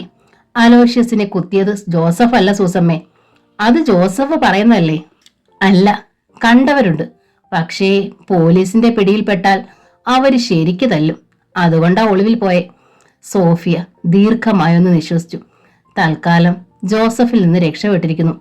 അമ്മച്ചിയെ ആശുപത്രിയിൽ നിന്ന് കൊണ്ടുവന്നാലുടൻ ബീന ചേച്ചിയുടെ അടുത്തേക്ക് പോകണം. പിന്നെ ജോസഫിന് ഒന്നും ചെയ്യാൻ പറ്റുകയില്ല. ഒരാഴ്ചത്തെ അവധിക്ക് ഡൽഹിയിൽ നിന്ന് മേരിക്കുട്ടിയും അഹമ്മദാബാദിൽ നിന്ന് ജാൻസിയും അമ്മച്ചിയെ കാണാൻ വന്നു. ജോളിക്ക് പരീക്ഷ ഉടൻ തുടങ്ങും. അതുകൊണ്ട് അവൾ വന്നില്ല. പക്ഷേ മംഗലാപുരത്ത് നിന്ന് അവൾ മിക്ക ദിവസവും ഫോൺ ചെയ്ത് അമ്മച്ചിയുടെ വിവരങ്ങൾ അന്വേഷിക്കുന്നുണ്ട്. മേരിക്കുട്ടിയും ജാൻസിയും നേരെ ആശുപത്രിയിലേക്കാണ് വന്നത്. അപ്പോൾ അവിടെ റോസമ്മയുടെ അടുത്ത് സാമുവൽ സാറും സൂസമ്മയും ഉണ്ടായിരുന്നു. വീട് അടച്ചിട്ടിട്ടാണോ നീ വന്നത്? സൂസമ്മയോട് മേരിക്കുട്ടി ചോദിച്ചു. അല്ല മോളെ, അവിടെ സോഫിയുണ്ട്, സാമുവൽ സാർ പറഞ്ഞു. അതാരാ? ജാൻസി ചോദിച്ചു. സൂസമ്മയുടെ മുമ്പിൽ വെച്ച് എങ്ങനെ പറയും? സാമുവൽ സാറും റോസമ്മയും പരസ്പരം നോക്കി. സൂസമ്മ വീട്ടിലേക്ക് പോ, സോഫിയ തനിച്ചല്ലേ ഉള്ളു വീട്ടിൽ, സാമുവൽ സാർ പറഞ്ഞു. ചോറ് കൊണ്ടുവന്ന പാത്രവും എടുത്ത് സഞ്ചിയിലാക്കി സൂസമ്മ പോകാനിറങ്ങി. സാമുവൽ സാറും റോസമ്മയും തന്നിൽ നിന്ന് എന്തോ ഒളിക്കുന്നുണ്ടെന്ന് അവൾക്ക് തോന്നി. അല്ലെങ്കിൽ പിന്നെ സോഫിയുടെ കാര്യം ജാൻസി ചോദിച്ചപ്പോൾ അതിന്റെ മറുപടി പറയാതെ എന്തിനാണ് തന്നെ വീട്ടിലേക്ക് പറഞ്ഞു വിട്ടത്? തന്നെയുമല്ല, സോഫിയ ബന്ധുവാണെങ്കിൽ ജാൻസി അങ്ങനൊരു ചോദ്യം ചോദിക്കുമായിരുന്നോ? അപ്പോൾ എന്തോ രഹസ്യമുണ്ട്. സൂസമ്മ പോയി കഴിഞ്ഞ് ജാൻസിയോടും മേരിക്കുട്ടിയോടും സാമുവൽ സാർ സോഫിയയുടെ കഥ പറഞ്ഞു. മണ്ടത്തരമാണ് നിങ്ങൾ കാണിച്ചേ. ഒളിച്ചോടി പോന്നവളാണെന്നറിഞ്ഞ ആ നിമിഷം അവളെ വീട്ടിൽ നിറക്കി വിടണമായിരുന്നു, ജാൻസി പറഞ്ഞു. നല്ല അടക്കോ ഒതുക്കോ ഉള്ള പെണ്ണാ മോളെ, സ്നേഹമുള്ളവളാ, വീട്ടിലെ സകല ജോലിയും ചെയ്യും, റോസമ്മ പറഞ്ഞു. ജോലി ചെയ്യാൻ സൂസമ്മയുണ്ടല്ലോ. ഇക്കാലത്ത് ആരെയും വിശ്വസിക്കാൻ പാടില്ലമ്മച്ചി. പോലീസ് കണ്ടുപിടിച്ച വന്നാ നമ്മളെയും പ്രതിയാക്കും, മേരിക്കുട്ടി പറഞ്ഞു. സോഫിയ വീട്ടിലില്ലായിരുന്നെങ്കിൽ അമ്മച്ചിയെ നിങ്ങൾക്കിപ്പം ജീവനോടെ കാണാൻ പറ്റുകയില്ലായിരുന്നു. അവളുടെ നിർബന്ധം കൊണ്ട് മാത്രമാ അമ്മച്ചിയെ അന്നേരം ഇവിടെ കൊണ്ടുവന്നത്. 5 മിനിറ്റ് കഴിഞ്ഞായിരുന്നെങ്കിൽ കിട്ടുകയില്ലായിരുന്നെന്നാ ഡോക്ടർ പറഞ്ഞ് സാമുവൽ സാർ അറിയിച്ചു. അത് കേട്ടപ്പോൾ ജാൻസിയും മേരിക്കുട്ടിയും ഒന്നടങ്ങി. എന്നാലും എത്രയും വേഗം അവളെ എവിടാണെന്ന് വെച്ചാൽ കൊണ്ടുവന്ന് വിട്ടേക്കണം, മേരിക്കുട്ടി പറഞ്ഞു. അമ്മച്ചി ഇവിടുന്ന് ഡിസ്ചാർജ് ചെയ്ത് കഴിഞ്ഞ് ഞാൻ അവളെ കൂട്ടുകാരുടെ വീട്ടിൽ കൊണ്ടുവന്നാക്കാം, പോരായോ? ഈർഷ്യയോടെ സാമുവൽ സാർ ചോദിച്ചു. മേരിക്കുട്ടിയും ജാൻസിയും മിണ്ടിയില്ല. കുറെ നേരം അമ്മച്ചിയുടെ അടുത്ത് ഇരുന്നതിന് ശേഷം 2 പേരും ഓട്ടോ പിടിച്ച് വീട്ടിലേക്ക് ചെന്നു. കുളി കഴിഞ്ഞ് മുടി ഉണക്കിക്കൊണ്ട് നിൽക്കുകയായിരുന്നു അപ്പോൾ സോഫിയ. സൂസമ്മ അവളെ ജാൻസിക്കും മേരിക്കുട്ടിക്കും പരിചയപ്പെടുത്തി കൊടുത്തു. 2 പേരും കണ്ണിമയ്ക്കാതെ അവളെ നോക്കി. എന്തൊരു സുന്ദരിയാ പെണ്ണ്, അവളെ ഇവിടെ നിർത്തുന്നത് ആവത്താ, മേരിക്കുട്ടി സ്വകാര്യമായി ജാൻസിയോട് പറഞ്ഞു. നമ്മൾ 2 പേരും മാത്രം വന്നത് നന്നായി, അല്ലായിരുന്നെങ്കിൽ എബിയെ കൊണ്ടുവരാഞ്ഞതോർത്ത് ജാൻസി ആശ്വസിച്ചു. ഒരാഴ്ച നമ്മളിവിടെ ഉണ്ടല്ലോ, പോകുന്നതിന് മുമ്പ് എങ്ങനെയും അവളെ ഇവിടുന്ന് പറഞ്ഞു വിടണം. മേരിക്കുട്ടി അമർത്തി മൂളി. ഇഷ്ടദാനത്തിന്റെ ഡ്രാഫ്റ്റുമായി അഡ്വക്കേറ്റ് കുരുവിള പേൾ വ്യൂ ബംഗ്ലാവിലേക്ക് വന്നു. അപ്പോൾ ജെയിംസും യമുനയും ഗ്ലോറിയയും അവിടെ ഉണ്ടായിരുന്നു. ബ്രീഫ് കേസിൽ നിന്ന് ഡ്രാഫ്റ്റ് എടുത്ത് വക്കീൽ അത് അവരെ വായിച്ചു കേൾപ്പിച്ചു. ഗ്ലോറിയ അത് ശ്രദ്ധാപൂർവം കേട്ടു. മൂന്നാറിലെ 15 ഏക്കർ തേയിലത്തോട്ടം മകളായ ഗ്ലോറിയയ്ക്ക് സർവ്വ സ്വാതന്ത്ര്യത്തോടും ഇഷ്ടദാനമായി നൽകിയിരിക്കുന്നു. വേണമെങ്കിൽ എനിക്കിത് ക്രയവിക്രയം ചെയ്യാനുള്ള അവകാശമുണ്ടോ അങ്കിളെ? എല്ലാം കേട്ട് കഴിഞ്ഞപ്പോൾ ഗ്ലോറിയ ചോദിച്ചു. തീർച്ചയായും, മോൾക്ക് ഈ ഭൂമി എപ്പോൾ വേണമെങ്കിലും വിൽക്കാനോ ഇഷ്ടദാനമായി കൊടുക്കാനോ ഉള്ള അവകാശം ഉണ്ടായിരിക്കും. Thank you uncle. നാളെ തന്നെ രജിസ്ട്രേഷൻ നടക്കും മോളെ, ജെയിംസ് പറഞ്ഞു. പിറ്റേന്ന് തന്നെ ഇഷ്ടദാനത്തിന്റെ രജിസ്ട്രേഷൻ നടന്നു. മുദ്രപത്രത്തിൽ തയ്യാറാക്കിയ ആധാരത്തിന്റെ കോപ്പി പിറ്റേന്ന് ഗ്ലോറിയയ്ക്ക് കിട്ടി. അവൾ ഔട്ട് ഹൗസിലേക്ക് അനൂപിനെ വിളിപ്പിച്ചു. രജിസ്ട്രേഷൻ നടന്നു. ഇതാ ഡോക്യുമെന്റിന്റെ കോപ്പി. ഇനി ഒട്ടും വൈകിക്കണ്ട തോബിയാസിനെ കാണാൻ, അവൾ പറഞ്ഞു. ആധാരം അനൂപ് വായിച്ചു നോക്കി. ഓക്കെ മാഡം, നാളെ ഞാൻ തോബിയാസ് സാറിനെ കാണാം, അയാൾ സമ്മതിച്ചു. നമ്മുടെ ഈ പ്ലാൻ ലീക്ക് ചെയ്യരുത്, ഓർമ്മ വേണം. മാഡം ധൈര്യമായിട്ടിരിക്കൂ. ആധാരത്തിന്റെ പകർപ്പുമായി പിറ്റേന്ന് രാവിലെ തോബിയാസിനെ കാണാൻ അനൂപ് ചെന്നു. അയാൾ അത് വാങ്ങി വായിച്ചു നോക്കി. പെണ്ണ് പറഞ്ഞതുപോലെ തന്നെ പണി പറ്റിച്ചു കളഞ്ഞല്ലോളോ. ജെയിംസിനെ അവൾ എന്തു പൊടിയിട്ടാ മയക്കിയത്? തോബിയാസ് അത്ഭുതപ്പെട്ടു. മോളല്ലേ സാർ, ആഗ്രഹങ്ങൾ സാധിച്ചു കൊടുക്കണ്ടേ? ജെയിംസിനുള്ളതെല്ലാം അവൾക്ക് തന്നെ കിട്ടുമല്ലോ. പിന്നെ അയാൾ എന്തിനാ ഇതിപ്പോൾ ഇഷ്ടദാനം എഴുതി കൊടുത്തത്? നമ്മൾ എന്തിനാ അതൊക്കെ ആലോചിക്കുന്നത്, അല്ലേ? നമുക്ക് നമ്മുടെ കാര്യം നടന്നാൽ മതിയല്ലോ. സാറെന്ത് തീരുമാനിച്ചു? വാങ്ങിക്കണോ ആ സ്ഥലം? 15 കോടിയുടെ സ്ഥലം വെറും 5 കോടിക്ക് കിട്ടിയാൽ മേടിക്കാതിരിക്കാനും മാത്രം മണ്ടനൊന്നും അല്ലടോ ഞാൻ. എന്തായാലും ഞാനൊന്ന് ആലോചിക്കട്ടെ. ശരി സാർ. അന്ന് വൈകുന്നേരം മുംതാസിന്റെ വീട്ടിലേക്ക് തോബിയാസ് ചെന്നു. അയാൾ അവളോട് കാര്യങ്ങൾ പറഞ്ഞു. അഡ്വാൻസ് ആയിട്ട് തന്നെ 5 കോടി കൊടുക്കണം. ഒരാഴ്ച കഴിഞ്ഞ് രജിസ്ട്രേഷൻ. എന്റെ കൂടെ പാർട്ട്ണർഷിപ്പിൽ ചേരാൻ താല്പര്യമുണ്ടോ നിനക്ക്? അയാൾ ചോദിച്ചു. പകുതി കാശ് ഞാൻ തരണ്ടായോ? 2.5 കോടി എടുക്കാൻ എന്റെ കയ്യിലില്ല. കഷ്ടിച്ച് 1.5 ഒപ്പിക്കാം. അത് മതി. 3.5 എന്റെ കയ്യിലുണ്ട്. നാളെ നമുക്ക് മൂന്നാറിൽ പോയി സ്ഥലമൊക്കെ ഒന്ന് കാണാം, എന്താ? അയാൾ ചോദിച്ചു. പോകാം സാർ. പിറ്റേന്ന് രാവിലെ തോബിയാസിന്റെ കാറിൽ 2 പേരും കൂടി മൂന്നാറിലേക്ക് പോയി. മൂന്നാറിലെ യൂറോപ്യൻ മാതൃകയിലുള്ള കെട്ടിടങ്ങളും മഞ്ഞു മൂടിയ മലനിരകളും നോക്കത്താ ദൂരത്തോളം തേയിലത്തോട്ടങ്ങളും കണ്ടപ്പോൾ മുംതാസ് മതിമയങ്ങിപ്പോയി. വാങ്ങാൻ ഉദ്ദേശിക്കുന്ന 15 ഏക്കർ സ്ഥലം റോഡ് അരികിലുള്ള മലമടക്കിലായിരുന്നു. കാറിൽ നിന്നിറങ്ങി അവർ അത് കണ്ടു. നമ്മൾ ഇവിടെ മനോഹരമായൊരു ഹോട്ടൽ പണിയും. ടൂറിസ്റ്റുകൾ ധാരാളം വരും. നമ്മൾ ലക്ഷങ്ങൾ കൊയ്യും, തോബിയാസ് ആഹ്ലാദത്തോടെ പറഞ്ഞു.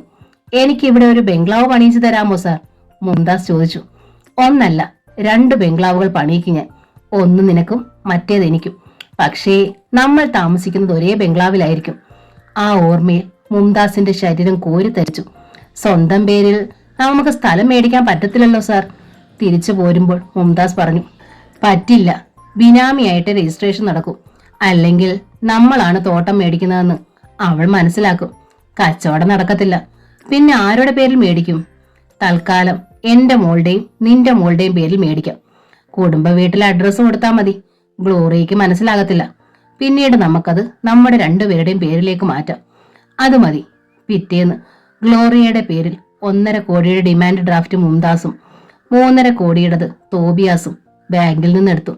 പിന്നെ അയാൾ അനൂപിന്റെ മൊബൈലിലേക്ക് വിളിച്ചു. അനൂപ്, ഇന്ന് എന്റെ വീട്ടിലാണ് ഡിന്നർ. 7 മണിയാകുമ്പോൾ എന്റെ വീട്ടിൽ വരണം. എന്താ വരില്ലേ? വരാം സാർ. 5 കോടിയുടെ ഡ്രാഫ്റ്റ് എന്റെ കയ്യിലുണ്ട്. അത് തരാൻ കൂടിയാണ് ഞാൻ നിങ്ങളെ ക്ഷണിക്കുന്നത്. 7 മണിക്ക് ഞാൻ അവിടെ എത്തും സാർ, അനൂപ് പറഞ്ഞു. പറഞ്ഞതുപോലെ അന്ന് സന്ധ്യയ്ക്ക് 7 മണിയായപ്പോൾ തോബിയാസിന്റെ കൂറ്റൻ ബംഗ്ലാവിലേക്ക് അനൂപ് ചെന്നു. മുറ്റത്ത് കാർ നിന്നപ്പോൾ തോബിയാസ് ഇറങ്ങി വന്ന് അയാളെ സ്വീകരിച്ചു. അനൂപ് വാ, പരിചയപ്പെടാൻ ഒരാൾ കാത്തിരിക്കുന്നുണ്ട്, അയാൾ പറഞ്ഞു. ബംഗ്ലാവിന്റെ മോടിയും ആർഭാടവും കണ്ട് അനൂപ് അന്തം വിട്ടു. കോടികൾ മുടക്കി കാണും ഇത് പണിയാൻ. ട്രസ്റ്റിൽ നിന്ന് അടിച്ചെടുത്ത പണമല്ലേ? സ്വീകരണ മുറിയിൽ സുന്ദരിയായ ഒരു യുവതി ഉണ്ടായിരുന്നു. ഇത് എന്റെ മോൾ ജാസ്മിൻ, ഫൈനൽ MBBS ആണ്. തോബിയാസ് അവളെ പരിചയപ്പെടുത്തി. ഹലോ, സൗഹൃദത്തോടെ അയാൾ പറഞ്ഞു. ഹലോ, അവൾ പുഞ്ചിരിച്ചു. നല്ല സ്മാർട്ട് പെണ്ണ്. അനൂപിനെ കുറിച്ച് ഞാൻ മോളോട് പറഞ്ഞിട്ടുണ്ട്. അവർ സ്വീകരണ മുറിയിലിരുന്ന് സംസാരിച്ചു. അപ്പോഴേക്കും കാപ്പിയുമായി മേഴ്സിക്കുട്ടി വന്നു. ഇതെന്റെ വൈഫ് മേഴ്സി, തോബിയാസ് പറഞ്ഞു. അനൂപിനെ അവർ നല്ലവണ്ണം ഒന്ന് നോക്കി. സുന്ദരൻ, ജാസ്മിനുമായി നല്ല ചേർച്ചയായിരിക്കും. കാപ്പി കുടിച്ചു കഴിഞ്ഞ് അനൂപിനെയും കൊണ്ട് തോബിയാസ് അയാളുടെ ഓഫീസ് മുറിയിലേക്ക് ചെന്നു. എന്നിട്ട് അലമാരയിൽ നിന്ന് 5 കോടി രൂപയ്ക്കുള്ള 2 ബാങ്ക് ഡ്രാഫ്റ്റുകൾ അനൂപിനെ ഏൽപ്പിച്ചു. ഇനി ഞാൻ അനൂപിനോട് വേറൊരു കാര്യം പറയാം. എന്റെ മോൾ ജാസ്മിനെയും എന്റെ മുഴുവൻ സ്വത്തുക്കളടക്കം ഞാൻ അനൂപിന് തരാൻ ആഗ്രഹിക്കുന്നു. സ്വീകരിക്കാൻ തയ്യാറാണോ? അനൂപ് ഞെട്ടിപ്പോയി. ഈ ബംഗ്ലാവ്, 15 കോടിയുടെ തേയിലത്തോട്ടം, വേറെ ഫ്ളാറ്റുകൾ, സ്വർണം, എല്ലാം കൂടി 20 കോടിയെങ്കിലും വരും. എന്തു പറയുന്നു അനൂപ്? ഈ കളിയിൽ തോബിയാസിനെ ജയിപ്പിച്ചാൽ സുന്ദരിയായ ഒരു പെണ്ണിനെയും 20 കോടിയുടെ സ്വത്തും തനിക്ക് കിട്ടും. ഗ്ലോറിയയുടെ ജനറൽ മാനേജർ പദവിയാണോ ഇതാണോ മെച്ചം? 2 തട്ടുകളിലിട്ട് അനൂപ് അവയെ മനസ്സിലിട്ട് തൂക്കാൻ ആരംഭിച്ചു. അനൂപ് എന്താണെന്നും പറയാത്തത്? തോബിയാസിന്റെ ചോദ്യം അനൂപിനെ ചിന്തയിൽ നിന്നുണർത്തി. ഗ്ലോറിയ തരുന്ന ജനറൽ മാനേജർ പദവിയേക്കാൾ മെച്ചം തോബിയാസിന്റെ മകളെ കെട്ടുന്നതാണെന്ന് അയാൾക്ക് തോന്നി. പക്ഷേ പെട്ടെന്നൊരു മറുപടി പറയാതിരിക്കുന്നതാണ് ബുദ്ധി. എനിക്ക് ജാസ്മിനെ ഇഷ്ടപ്പെട്ടു സർ. എന്നോട് അത്രയേറെ സ്നേഹവും വാത്സല്യവും ഉള്ളതുകൊണ്ടാണ് മകളെ എനിക്ക് കെട്ടിച്ചു തരാമെന്ന് സാർ പറഞ്ഞതെന്ന് എനിക്ക് മനസ്സിലായി. പക്ഷേ മറുപടി പറയാൻ എനിക്ക് 1 ദിവസത്തെ സമയം തരണം, അനൂപ് അപേക്ഷിച്ചു. എന്തിനാണ് 1 ദിവസത്തെ സമയം? തോബിയാസ് അക്ഷമനായി. ബുദ്ധിയുള്ള ഏത് ചെറുപ്പക്കാരനും ഉടൻ ചാടിപ്പിടിക്കുന്ന ഒരു ഓഫറല്ലേ താൻ മുന്നോട്ട് വെച്ചത്? സുന്ദരിയും ഡോക്ടറുമായൊരു പെണ്ണും 20 കോടിയുടെ സ്വത്തും. എനിക്ക് 10 വയസ്സുള്ളപ്പോൾ എന്റെ അപ്പച്ചൻ മരിച്ചു. പിന്നെ അമ്മച്ചിയാണ് എന്നെ വളർത്തി വലുതാക്കി ഈ നിലയിൽ എത്തിച്ചത്. എന്റെ ജീവിതത്തിലെ ഏറ്റവും പ്രധാനപ്പെട്ട ഒരു തീരുമാനം എടുക്കുമ്പോൾ അമ്മച്ചിയുടെ സമ്മതം എനിക്ക് വാങ്ങണം സാർ. അനൂപിന്റെ സംസാരം തോബിയാസിന് ഇഷ്ടപ്പെട്ടു. ഗുരുത്വമുള്ളവനാണ്. മതി, തീരുമാനം നാളെ പറഞ്ഞാൽ മതി. ആ ഡ്രാഫ്റ്റുകൾ ഭദ്രമായി വെച്ചോളൂ. നാളെ അത് ഗ്ലോറിയയ്ക്ക് കൊടുത്ത് ജാസ്മിന്റെ പേർക്ക് കരാർ എഴുതിക്കണം, തോബിയാസ് പറഞ്ഞു. മുംതാസിനെ ഒഴിവാക്കണം. ഇനി അവളുമായുള്ള ബന്ധം അപകടമാണ്. ഡ്രാഫ്റ്റ് അടങ്ങിയ കവർ അനൂപ് പോക്കറ്റിൽ വെച്ചു. 5 കോടി രൂപയ്ക്ക് ആ തേയിലത്തോട്ടം ഗ്ലോറിയയുടെ കയ്യിൽ നിന്ന് വിലയ്ക്ക് വാങ്ങണം. തോബിയാസിന്റെ പണം നഷ്ടപ്പെടരുത്. ഈ കളിയിൽ ഗ്ലോറിയയ്ക്ക് അബദ്ധം പറ്റണം. അവൾ തോൽക്കണം. എങ്കിലേ തേയിലത്തോട്ടം തോബിയാസിന് കിട്ടും. അതുവഴി തന്റെ കയ്യിൽ എത്തിച്ചേരൂ. എന്താണ് അതിനൊരു വഴി? അനൂപ് വരൂ, ഡിന്നർ തുടങ്ങാൻ മേഴ്സിയും ജാസ്മിനും കാത്തിരിക്കുകയാണ്. തോബിയാസ് അയാളെയും കൊണ്ട് ഡൈനിങ് റൂമിലേക്ക് പോയി.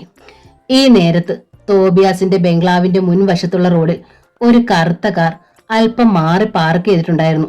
കാറിൽ ഇന്റർനാഷണൽ ഡിറ്റക്റ്റീവ് ഏജൻസിയിലെ റോബർട്ടാണ് ഉണ്ടായിരുന്നത്.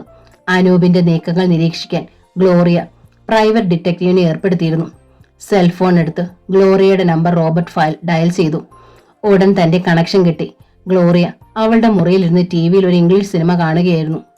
എസ് റോബർട്ട്, ഫോൺ ചെവിയോട് ചേർത്ത് അവൾ പറഞ്ഞു. ഞാനിപ്പോൾ മിസ്റ്റർ തോബിയാസിന്റെ വീടിന്റെ മുൻപിലാണ്. മിസ്റ്റർ അനൂപ് 15 മിനിറ്റ് മുമ്പ് അവിടെ വന്നു കഴിഞ്ഞു. ഡിന്നർ അവിടെയാണെന്ന് തോന്നുന്നു. 5 കോടി വാങ്ങാൻ ചെന്നതായിരിക്കും അനൂപ്. പക്ഷേ എന്തുകൊണ്ടാണ് ഈ രാത്രിയിൽ? ഡിന്നർ കൊടുത്ത് അനൂപിനെ വെറും കൈയോടെ തിരിച്ചയക്കാനാണോ തോബിയാസിന്റെ പ്ലാൻ? അയാളൊരു കുറുക്കനാണ്. തന്റെ പ്ലാൻ അയാൾ മണത്തറിഞ്ഞു കാണും. തോബിയാസ് ഇന്ന് ബാങ്കിൽ നിന്ന് പണം വല്ലതും പിൻവലിച്ചതായി അറിയാമോ റോബർട്ട്? ഗ്ലോറിയ ചോദിച്ചു. ഉവ്, അയാളുടെ അക്കൗണ്ടിൽ നിന്ന് 3.5 കോടിയുടെ ഡ്രാഫ്റ്റും മുംതാസിന്റെ അക്കൗണ്ടിൽ നിന്ന് 1.5 കോടി എടുത്തിട്ടുണ്ട്. അവൾക്ക് സമാധാനമായി. തോബിയാസ് ഒന്നും അറിഞ്ഞിട്ടില്ല. നാളെ 5 കോടി അനൂപ് കൊണ്ടുവന്നു തരും. തോബിയാസിന്റെ വീട്ടിൽ വേറെ ആരെങ്കിലും ഡിന്നറിന് എത്തിയിട്ടുണ്ടോ? പെട്ടെന്ന് ഗ്ലോറിയ ചോദിച്ചു. പണം കൊടുക്കുന്നതിന് സാക്ഷിയെ വക്കീലിനെ മറ്റോ അയാൾ വരുത്തി കാണില്ലെന്ന് ആർക്കറിയാം? വേറെ ഗസ്റ്റുകളൊന്നും ഇല്ല മാഡം. പക്ഷെ വൈകുന്നേരം 6 മണിയായപ്പോൾ തോബിയാസിന്റെ മകൾ ജാസ്മിൻ വന്നിട്ടുണ്ട്. ജാസ്മിൻ മെഡിക്കൽ കോളേജ് ഹോസ്റ്റലിലാണ് താമസിക്കുന്നത്. പെട്ടെന്ന് അവളെ വരുത്തിയെങ്കിൽ അതിന് തക്കതായ കാരണം കാണും. മകളെ കാണിച്ച് അനൂപിനെ വശത്താക്കാൻ വേണ്ടിയാണോ ഡിന്നറിന് വിളിപ്പിച്ചത്? ഗ്ലോറിയയ്ക്ക് സംശയം തോന്നി. ആണെങ്കിൽ വേറൊരു കളി കൂടി കളിക്കേണ്ടി വരും. അനൂപ് കാലുമാറിയാൽ പകരം കളിക്കേണ്ട കളി എന്തായിരിക്കണമെന്ന് ചിന്തിച്ച് അധികം തലപുകിക്കേണ്ടി വന്നില്ല അവൾക്ക്. അത് കാരണം അവൾ സുഖമായി എന്നുറങ്ങി. പിറ്റേന്ന് ഓഫീസിലെത്തിയപ്പോൾ അവൾ അനൂപിനെ സ്വന്തം മുറിയിലേക്ക് വിളിപ്പിച്ചു. ആവശ്യത്തിലേറെ സമയമെടുത്ത് ഒരുങ്ങി ഭംഗിയായി വേഷം ധരിച്ചാണ് അവൾ അന്ന് വന്നത്. ഏതൊരു ചെറുപ്പക്കാരൻ കണ്ടാലും കൊതിക്കണം. Good morning madam. മുറിയിലേക്ക് കയറി വന്ന അനൂപ് അഭിവാദനം ചെയ്തു. മോർണിംഗ്. അനൂപ് ഇരിക്കൂ. എതിരെയുള്ള കസേരയിൽ അയാൾ ഇരുന്നു. തോബിയാസിന്റെ കാര്യം എന്തായി? ഒന്നും അറിയാത്ത മട്ടിൽ അവൾ ചോദിച്ചു. ഇന്നലെ തമ്മിൽ കാണാമെന്നാണ് പറഞ്ഞിരുന്നത്. പക്ഷേ വൈകുന്നേരം എന്നെ വിളിച്ചു പറഞ്ഞു എന്തോ അസൗകര്യമുണ്ട്, നാളെ കാണാമെന്ന്. അനൂപ് നുണ പറയുന്നു. അതിന്റെ അർത്ഥം തോബിയാസ് അയാളെ സ്വാധീനിച്ചു കഴിഞ്ഞു എന്നാണ്. അതായത് ഇന്ന് അല്ലേ? അവൾ ചോദിച്ചു. അതെ, ഭാവഭേദമൊന്നുമില്ലാതെ അയാൾ പറഞ്ഞു. ഇന്നലെ ഡിന്നർ കഴിക്കാൻ ഒറ്റയ്ക്കായോ ആണോ പോയതെന്ന് ചോദിച്ചാൽ സകല കള്ളവും ഇപ്പോൾ തകരും. വേണ്ട, ഒരു പരീക്ഷണം കൂടി നടത്താനുണ്ട്. അനൂപിനോട് വളരെ പ്രധാനപ്പെട്ടൊരു കാര്യം എനിക്ക് സംസാരിക്കാനുണ്ട്. പക്ഷേ അതിന് പറ്റിയ സ്ഥലമല്ല ഈ ഓഫീസ്. നമുക്ക് വെറുതെ ഒരു ഡ്രൈവിങ്ങിന് പോയാലോ? അനൂപ് ഒട്ടും പ്രതീക്ഷിക്കാത്തൊരു നിർദ്ദേശമായിരുന്നു അത്. പോകാം, മാഡം പറയുന്ന എന്തിനും തയ്യാറാണ് ഞാൻ. വിധേയഭാവത്തിൽ അയാൾ പറഞ്ഞു. എങ്കിൽ വരൂ. അവർ പുറത്തേക്കിറങ്ങി. ലിഫ്റ്റ് വഴി താഴെ ചെന്ന് ഗ്ലോറി അവളുടെ കാറിൽ കയറി.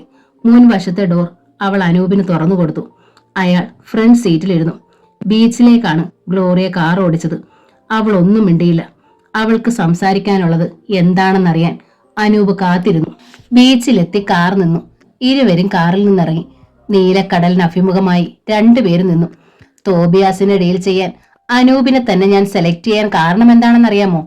പെട്ടെന്ന് നാടകീയമായി തലതിരിച്ചവൾ ചോദിച്ചു. അറിയില്ല. അനൂപ് മിടുക്കനാണ്, കഴിവുള്ളവരാണ്. പക്ഷേ പ്രധാന കാരണം ഇത് രണ്ടുമല്ല. അനൂപിനെ ഞാൻ വല്ലാതെ സ്നേഹിക്കുന്നു. എന്റെ ഭാവി വരനായി ഞാൻ അനൂപിനെ കാണുന്നു. അയാൾ ഞെട്ടിപ്പോയി. കർത്താവേ, എന്താണ് ഈ കേൾക്കുന്നത്? വിശ്വാസം വരാതെ അനൂപ് അവളെ നോക്കി. സത്യമാണ് ഞാൻ പറയുന്നത്. ആദ്യമായി അനൂപിനെ കണ്ട അന്ന് തന്നെ എനിക്കിഷ്ടം തോന്നി. പിന്നീട് അത് ആരാധനയായി, ഇപ്പോൾ തീരുമാനവുമായി. അനൂപിന്റെ അഭിപ്രായം അറിഞ്ഞിട്ട് വേണം ഡാഡിയോട് ഇക്കാര്യം എനിക്ക് പറയാൻ. പ്രതീക്ഷാഭാവത്തിൽ ഗ്ലോറിയ അയാളെ നോക്കി. മാഡം, ഞാൻ എന്താണ് പറയേണ്ടതെന്ന് എനിക്കറിയില്ല. എന്റെ ഭാഗ്യമാണ് മാഡത്തിന് ഇങ്ങനെ തോന്നാൻ കാരണം. അയാൾ അത്യാഹ്ലാദം മറച്ചു വെച്ച് പറഞ്ഞു. മാഡമല്ല, ഗ്ലോറിയ എന്ന് വിളിച്ചാൽ മതി. എന്നെ കെട്ടാൻ തയ്യാറാണോ അനൂപ്? ഞാൻ തയ്യാറാണ് ഗ്ലോറിയ, അയാൾ പറഞ്ഞു. അവൾ ഉള്ളിൽ പൊട്ടിച്ചിരിച്ചു. മോനെ, നിന്റെ വല്യപ്പച്ചന് വിറ്റ കാശ് ഈ ഗ്ലോറിയയുടെ കയ്യിലുണ്ട്. എങ്കിൽ നമുക്കിനി ഓഫീസിലേക്ക് പോകാം അല്ലേ? അവൾ ചോദിച്ചു. പോകാം. ഡാഡിയോട് ഇക്കാര്യം 2-3 ദിവസത്തിനകം ഞാൻ പറയും. തോബിയാസിനെ പുറത്താക്കിയ ശേഷം. അവർ ഓഫീസിലേക്ക് തിരിച്ചുപോയി. ഉച്ച കഴിഞ്ഞ് അനൂപ് അവളെ കാണാൻ വീണ്ടും വന്നു. തോബിയാസിന്റെ 15 കോടിയേക്കാൾ വലുത് ഗ്ലോറിയയുടെ 40 കോടിയാണെന്ന് മനസ്സിലാക്കാനുള്ള ബുദ്ധി അയാൾക്കുണ്ടായിരുന്നു. തോബിയാസ് പണം തന്നു. ഇതാ ഡ്രാഫ്റ്റ്. കവർ നീട്ടി അയാൾ പറഞ്ഞു. അവൾ അത് വാങ്ങി നോക്കി. 5 കോടിയുടെ 2 ബാങ്ക് ഡ്രാഫ്റ്റുകൾ അതിനുള്ളിൽ ഉണ്ടായിരുന്നു. ജാസ്മിന്റെ പേരിൽ കരാർ എഴുതാനുള്ള നക്കലും. താങ്ക് യു അനൂപ്, നമുക്ക് നാളെ കാണാം. അനൂപ് പോയപ്പോൾ ജെയിംസിന്റെ മുറിയിലേക്ക് ഗ്ലോറിയ ചെന്നു. നോക്ക് ഡാഡി, തോബിയാസ് നമ്മുടെ ട്രസ്റ്റിൽ നിന്ന് അടിച്ചു മാറ്റിയ 5 കോടി. അവൾ കൊടുത്ത ഡ്രാഫ്റ്റുകൾ കണ്ട് ജെയിംസ് അത്ഭുതപ്പെട്ടു. എങ്ങനെയാ മോളെ നീ ഇത്? ബുദ്ധി ഉപയോഗിച്ചാണ് ഡാഡി. നാളെ ഞാൻ തോബിയാസുമായി ഏറ്റുമുട്ടാൻ പോകുന്നു. ഡാഡി കണ്ടോളൂ. ഗ്ലോറിയ സ്വന്തം മുറിയിലേക്ക് പോയി. ഇനി 3 പേരെ കൈകാര്യം ചെയ്യണം. തോബിയാസ്, ജാസ്മിൻ, അനൂപ്. 3 പേരെ JJ എഡ്യൂക്കേഷണൽ ട്രസ്റ്റിൽ നിന്ന് പുറത്താക്കണം. അതിന് അവരെ തന്നെ അന്യോന്യം ഉപയോഗിക്കാൻ പറ്റുമെന്ന് അവൾക്ക് മനസ്സിലായി. പിറ്റേന്ന് രാവിലെ ഓഫീസിൽ ചെന്നപ്പോൾ അവൾ മുംതാസിനെ മുറിയിലേക്ക് വിളിപ്പിച്ചു. മുംതാസ്, ഇരിക്കൂ. നിങ്ങൾ നല്ലവളായിരുന്നു, മിടുക്കിയായ സ്റ്റാഫുമായിരുന്നു. തോബിയാസ് ആണ് നിങ്ങളെ തെറ്റുകൾ ചെയ്യാൻ പ്രേരിപ്പിച്ചത്, ശരിയല്ലേ? തന്ത്രപൂർവ്വം ഗ്ലോറിയ ചോദിച്ചു. അതെ, മാഡം പറയുന്നതനുസരിച്ചില്ലെങ്കിൽ എന്നെ ഇവിടുന്ന് പിരിച്ചുവിടുമെന്ന് തോബിയാസ് സാർ ഭീഷണിപ്പെടുത്തി. അതുകൊണ്ടാണ് ഞാൻ. അല്പം ഒന്ന് കരഞ്ഞു മുംതാസ് ഒരു അഭിനയം നടത്തി. മുംതാസിന് ഞാൻ മാപ്പ് തരാൻ പോവാണ്. നമ്മൾ രണ്ടുപേരും സ്ത്രീകളല്ലേ, ആ പരിഗണന വെച്ചാണ് ഞാനിപ്പോൾ നിങ്ങളെ വിളിപ്പിച്ചത്. ഒരു ജോലി ഏൽപ്പിക്കാനാണ്. തേയിലത്തോട്ടം ജാസ്മിന്റെ പേരിൽ എഴുതാൻ തോബിയാസ് കൊടുത്തയച്ച കരാറിന്റെ നക്കൽ ഒരു കവറിൽ നിന്നെടുത്ത് അവൾ മുംതാസിന് കൊടുത്തു. 1.5 കോടി രൂപ മുംതാസിന്റേതാണ്. അവളെ ഉൾപ്പെടുത്താതെ തനിച്ച് തേയിലത്തോട്ടം സ്വന്തമാക്കാനാണ് തോബിയാസിന്റെ ഉദ്ദേശമെന്ന് അവൾ അറിയട്ടെ. മൂന്നാറിലെ തേയിലത്തോട്ടം ഞാൻ ജാസ്മിൻ എന്നൊരാൾക്ക് വിൽക്കാൻ പോവുകയാണ്. ആവശ്യമുള്ളത്ര മുദ്രപത്രം വാങ്ങിപ്പിച്ച് ഈ എഗ്രിമെന്റ് ടൈപ്പ് ചെയ്യിച്ച് ഇന്ന് തന്നെ എനിക്ക് തരണം. ശരി മാഡം, ഞാൻ ഇനി ഒരു തെറ്റും ചെയ്യില്ല. മാഡത്തിന് എന്നെ വിശ്വസിക്കാം. എനിക്ക് മുംതാസിന് വിശ്വാസമാണ്. മുംതാസ് മുറിയിൽ നിന്നിറങ്ങിയപ്പോൾ അവൾ ഊറിച്ചിരിച്ചു. ഒരു ബോംബാണ് മുംതാസിന്റെ കയ്യിൽ കൊടുത്തയച്ചിരിക്കുന്നത്. തോബിയാസിനെ പൊള്ളിക്കാനുള്ള ആസിഡ് ബോംബ്. സ്വന്തം മുറിയിൽ വന്ന മുംതാസ് ആ കരാറിന്റെ നക്കൽ വായിച്ചു നോക്കി. അവൾ ഞെട്ടിപ്പോയി. അവളുടെ മകൾ ഷാനുവിന്റെയും തോബിയാസിന്റെ മകൾ ജാസ്മിന്റെയും പേരിൽ തോട്ടം വാങ്ങാമെന്നാണ് പറഞ്ഞിരുന്നത്. ഇതിപ്പോൾ ജാസ്മിന്റെ പേരിൽ മാത്രമാണ്. അവൾ ഒരിക്കൽ കൂടി ആ കരാർ വായിച്ചു നോക്കി. അതെ, ജാസ്മിന്റെ പേരിൽ മാത്രം. അഡ്രസ് വെച്ചിരിക്കുന്നത് മേഴ്സിയുടെ കുടുംബ വീടിന്റേത്. ഗ്ലോറിയയ്ക്ക് മനസ്സിലാകാതിരിക്കാൻ തോബിയാസ് തന്റെ പിന്നിൽ നിന്ന് കുത്തുകയായിരുന്നെന്ന് മുംതാസിന് മനസ്സിലായി. വിടില്ല ഞാൻ അവനെ. അവൾ പല്ലുകൾ ഞെരിച്ചു. റോസമ്മയെ ആശുപത്രിയിൽ നിന്ന് ഡിസ്ചാർജ് ചെയ്തു. ഇനി വീട്ടിൽ പോയി റെസ്റ്റ് എടുത്താൽ മതി. മുടങ്ങാതെ മരുന്നും കഴിക്കണം. മേരിക്കുട്ടിയും ജാൻസിയും കൂടാണ് അമ്മച്ചിയെ ടാക്സിയിൽ കൊണ്ടുവന്ന് വിട്ടത്. ഒരാഴ്ച റോസമ്മയെ കാണാൻ സാധിക്കാത്തതിന്റെ ദുഃഖമുണ്ടായിരുന്നു സോഫിയയ്ക്ക്. അന്ന് അഡ്മിറ്റ് ആക്കാൻ ചെന്നതിന് ശേഷം അവൾ ആശുപത്രിയിലേക്ക് പോയിട്ടില്ല. സുഖമായോ അമ്മച്ചി? അവൾ റോസമ്മയോട് ചോദിച്ചു. ഇപ്പോൾ കുഴപ്പമൊന്നുമില്ല മോളെ, പക്ഷേ നീ ഇല്ലായിരുന്നെങ്കിൽ. ഒക്കെ ദൈവം തമ്പുരാൻ വിചാരിക്കുന്നത് പോലെ അമ്മച്ചി. അല്ല, ഒന്നുമില്ല. സോഫിയ അവിടെ നിന്ന് പറഞ്ഞു വിടാൻ മേരിക്കുട്ടിക്കും ജാൻസിയും കൂടി ഗൂഢാലോചന നടത്തിയ കാര്യം ഓർമ്മ വന്നപ്പോൾ റോസമ്മയ്ക്ക് സങ്കടം തോന്നി. അവളെ പറഞ്ഞു വിടാൻ അവർക്ക് ഒട്ടും മനസ്സിലായിരുന്നു. എന്തായാലും അമ്മച്ചി ഹോസ്പിറ്റലിൽ നിന്ന് കൊണ്ടുവന്നല്ലോ, ഇനി ഇവിടുത്തെ കാര്യങ്ങളൊക്കെ നോക്കാൻ സൂസമ്മ മതി. സോഫിയ അവളുടെ കൂട്ടുകാരിയുടെ വീട്ടിൽ കൊണ്ടുവന്ന് വിടണം. അന്ന് രാത്രിയിൽ മേരിക്കുട്ടി പറഞ്ഞു. ആ വീട് വിട്ടു പോകാൻ സോഫിയയ്ക്ക് വിഷമം ഉണ്ടായിരുന്നെങ്കിലും ബീന ചേച്ചിയുടെ അടുത്തേക്കാണല്ലോ താൻ പോകുന്നതെന്ന് ഓർത്തപ്പോൾ അവൾക്ക് ആശ്വാസം തോന്നി. നാളെ ഞായറാഴ്ചയല്ലയോ, മറ്റന്നാളാവട്ടെ, സാമുവൽ സാർ പറഞ്ഞു. ഒരു ദിവസമെങ്കിൽ ഒരു ദിവസം കൂടി സോഫിയ വീട്ടിലുണ്ടാവട്ടെ എന്നായിരുന്നു സാമുവൽ സാറിന്റെ മനസ്സിലിരിപ്പ്. ചൊവ്വാഴ്ച മേരിക്കുട്ടി ചേച്ചിയും ഞാനും തിരിച്ചു പോകും. അതുകൊണ്ട് തിങ്കളാഴ്ച തന്നെ കൊണ്ടുവിടണം, ജാൻസി പറഞ്ഞു. സോഫിയെ പറഞ്ഞുവിടാൻ സൂസമ്മയ്ക്ക് ഇഷ്ടമുണ്ടായിരുന്നില്ല. വീട്ടിലെ മിക്ക ജോലികളും സോഫിയ ചെയ്യുമായിരുന്നു. സൂസമ്മയ്ക്ക് മേൽനോട്ടം മാത്രം മതിയായിരുന്നു. പിറ്റേന്ന് രാവിലെ സാമുവൽ സാറും മേരിക്കുട്ടിയും ജാൻസിയും കൂടി പള്ളിയിൽ പോയി. ഒപ്പം സൂസമ്മയും പോയി. വീട്ടിൽ റോസമ്മയും സോഫിയയും മാത്രമായി. നീ ഇവിടുന്ന് പോയാലും ഇടയ്ക്കൊക്കെ വരണേ മോളെ, റോസമ്മ അവളോട് പറഞ്ഞു. വരാം അമ്മച്ചി, നിങ്ങളെ ആരെയും ഞാൻ മറക്കത്തില്ല. എനിക്ക് അഭയം തന്ന വീടായത്. അവരുടെ കൈയെടുത്ത് തടവിക്കൊണ്ട് അവൾ പറഞ്ഞു. പുറത്തെ ഗേറ്റിനടുത്ത് ആരോ ചൂളം വിളിക്കുന്നത് പോലെ അവൾക്ക് തോന്നി. അവൾ എഴുന്നേറ്റ് ജനാലയിലൂടെ നോക്കി. മുരുപ്പയിലെ ആന്ത്രിയോസിന്റെ മൂത്തമോൻ സിബിയാണ്. +2 പഠിക്കുകയാണ് പയ്യൻ. സോഫിയ മുറ്റത്ത് നിൽക്കുന്നത് കണ്ടാൽ അവൻ ചൂളമടിക്കും. അവൾ ഉടൻ തന്നെ വീട്ടിലേക്ക് കയറിപ്പോകും. സാമുവൽ സാറും മേരിക്കുട്ടിയും ജാൻസിയും സൂസമ്മയും പള്ളിയിൽ നിന്ന് വന്നപ്പോൾ സിബി വീടിന് മുൻപിൽ ചുറ്റിപ്പറ്റി നിൽക്കുന്നുണ്ടായിരുന്നു. മേരിക്കുട്ടിയും ജാൻസിയും പരസ്പരം നോക്കി. നാളെ തന്നെ അവളെ കൊണ്ടുവന്ന് വിടണം, അല്ലെങ്കിൽ നമുക്ക് പേരുദോഷം ഉണ്ടാക്കും അപ്പച്ച, മേരിക്കുട്ടി പറഞ്ഞു. സിബി അത്, അവന്റെ സൂക്കേട് ഞാൻ തീർത്തോളാം അമ്മാമേ, സൂസമ്മ പറഞ്ഞു. എന്തായാലും ഇനി അവളെ നമ്മുടെ വീട്ടിൽ നിർത്തണ്ട, ജാൻസി അറുത്തു മുറിച്ചു പറഞ്ഞു. അന്ന് രാത്രിയിൽ സോഫിയ അവളുടെ ബാഗ് ഒരുക്കി വെച്ചു. പിറ്റേന്ന് രാവിലെ അവൾ എല്ലാരോടും യാത്ര പറഞ്ഞു. സാമുവൽ സാറിനോടൊപ്പം ആ വീടിന്റെ പടികൾ ഇറങ്ങുമ്പോൾ അവളുടെ കണ്ണുകൾ നിറഞ്ഞു. ടൗണിൽ ചെന്ന് ബസ്സിൽ അവർ യാത്ര തിരിച്ചു. ബസ് ഇറങ്ങി ഓട്ടോയിൽ ബീനയുടെ വീട്ടിലെത്തിയപ്പോൾ മുറ്റത്ത് അയൽ സാരിയും ബ്ലൗസും തോരാനിട്ടിരിക്കുന്നത് കണ്ട് സോഫിയ സന്തോഷമായി. ബീന ചേച്ചിക്ക് വലിയ സന്തോഷമാകും തന്നെ കാണുമ്പോൾ. 2 പേരും ഗേറ്റ് തുറന്ന് അകത്തേക്ക് കയറി. സോഫിയ കോളിംഗ് ബെൽ അടിച്ചു. അപരിചിതയായ ഒരു സ്ത്രീയാണ് വാതിൽ തുറന്നത്. ബീന ചേച്ചി, അവൾ ചോദിച്ചു.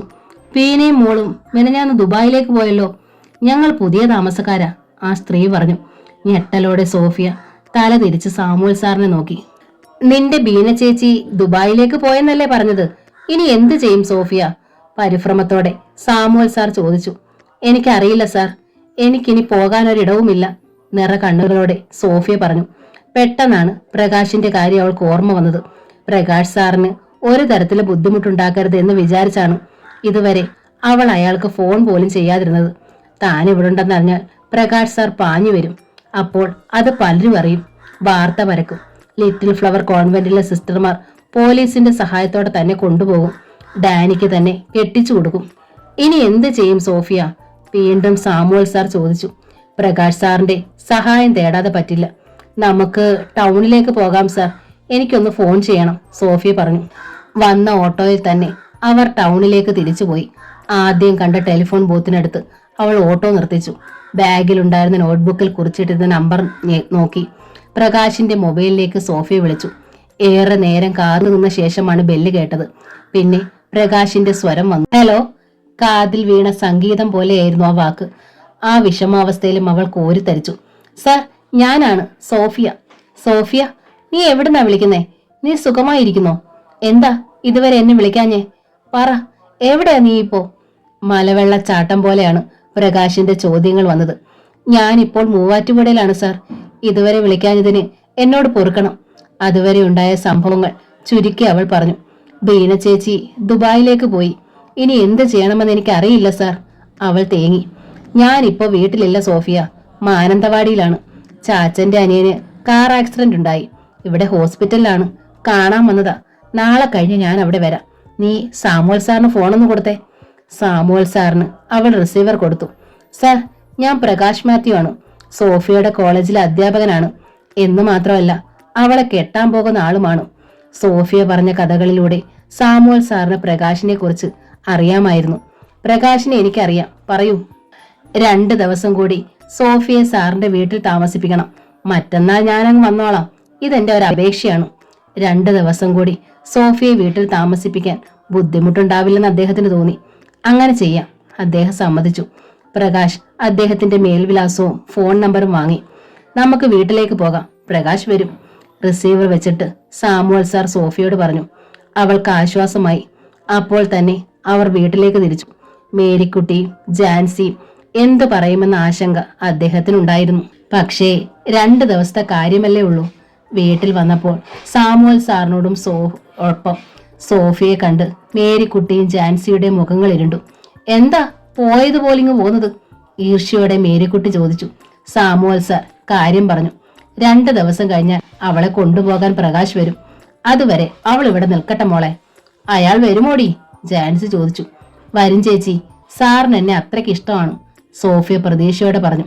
ശരി, നിന്നോട് ഞങ്ങൾക്ക് വിരോധമൊന്നും ഉണ്ടായിട്ടല്ല. പക്ഷേ ഓർഫനേജിൽ നിന്ന് ആരോടും പറയാതെ ഇറങ്ങിപ്പോന്ന നിന്നെ ഇവിടെ പാർപ്പിച്ചാൽ ഞങ്ങൾക്കത് പ്രശ്നമാവും. അതുകൊണ്ടാ, മേരിക്കുട്ടി പറഞ്ഞു. മനസ്സിലായി ചേച്ചി. അടുക്കളയിൽ നിന്നുകൊണ്ട് സൂസമ്മ അതെല്ലാം കേൾക്കുന്നുണ്ടായിരുന്നു. സോഫിയ ബന്ധത്തിലുള്ള പെണ്ണല്ലെന്ന് അപ്പോഴാണ് അവൾക്ക് മനസ്സിലായത്. അന്ന് രാത്രിയിൽ എല്ലാവരും ഉറങ്ങിക്കഴിഞ്ഞപ്പോഴാണ് അവൾ ആ കാര്യം സോഫിയോട് ചോദിച്ചത്. സോഫിയ അവളുടെ കഥ മുഴുവൻ പറഞ്ഞു. അത് കേട്ട് സൂസമ്മയുടെ കണ്ണുകൾ നിറഞ്ഞു. സാരമില്ല സോഫിയ, കുറേ കഷ്ടപ്പാടുകൾ അനുഭവിച്ചില്ലേ, ഇനി നിനക്കൊരു നല്ല കാലം വരും. അറിയില്ല ചേച്ചി, പക്ഷേ വരുന്നതെല്ലാം അനുഭവിക്കാൻ ഞാൻ തയ്യാറാണ്. നിന്റെ അമ്മയും അപ്പനും ഇപ്പൊ എവിടെയെങ്കിലും സുഖമായി ജീവിക്കുകയായിരിക്കും. നിനക്ക് അവരോട് ദേഷ്യമുണ്ടോ? ഇല്ല, വേറെ നിവർത്തിയില്ലാഞ്ഞിട്ടായിരിക്കും അവർ എന്നെ ഉപേക്ഷിച്ചത്. ഇനി എന്തെങ്കിലും അവർ നിന്നെ കാണാനിട വന്നാൽ നീ മോളാണെന്ന് അവർക്ക് മനസ്സിലാക്കാൻ പറ്റുമോ? പ്രയാസമായിരിക്കും. പെട്ടെന്നാണ് സോഫിയ മറ്റൊരു കാര്യം ഓർത്തത്. അവൾ എയർ ബാഗിൽ നിന്ന് ചെറിയ പെട്ടിയെടുത്ത് തുറന്ന് ആ സ്വർണമാലയും മോതിരവും സൂസമ്മയെ കാണിച്ചു. നിർമ്മല എന്നൊരു സ്ത്രീയാണ് ഓർഫനേജിലെ മദറിന് എന്നെ കൊണ്ടുവന്ന് കൊടുത്തത്. ഇത് രണ്ടും അന്നേരം ഏൽപ്പിച്ചതാണ്. സൂസമ്മ ആ മാലയും മോതിരവും വാങ്ങി നോക്കി. ഇത് രണ്ടും നിന്റെ അമ്മയുടേതായിരിക്കും, സൂക്ഷിച്ചു വെച്ചോ.